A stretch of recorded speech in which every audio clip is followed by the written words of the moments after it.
Court cinema release అయింది, ఎలా అనిపించింది మీకు? చాలా చాలా అద్భుతమైన cinema, super duper hit cinema court.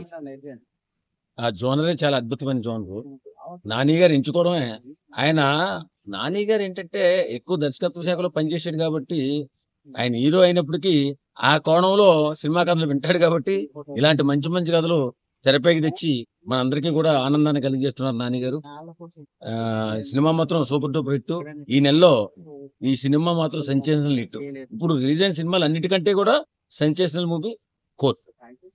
ఇందులో శివాజీ గారు విలన్ గా చేశారు, అది మీకు ఎలా అనిపించింది? చాలా అద్భుతంగా చేశాడు ఆయన. ఆయనే మంచి నటుడు. ఆయన చేయడంలో పెద్ద ఆశ్చర్యం ఉంది కానీ పెద్ద చాలా బాగా చేశారు ఆయన. ఇంకేమన్నా దీంట్లో హైలైట్స్ గానీ ఏమన్నా చెప్పాలి అని ఏమన్నా ఉన్నాయి? హైలైట్స్ గురించి సినిమా చూడాలి, ఎందుకంటే ఈవేళ రిలీజ్ అయింది కదా, హైలైట్స్ చెప్పకూడదు మనం. సినిమా మాత్రం సెన్సేషనల్ హిట్, సూపర్ హిట్ కాదు, సెన్సేషనల్ హిట్. కాబట్టి ప్రతి ఒక్కరూ కూడా కోర్టు సినిమా చూడండి, ఆ కోర్టు సినిమాని బలపరచండి, కోర్టు సినిమాని 10 మందికి చెప్పి చూపించండి. అంత మంచి స్టోరీ సినిమా.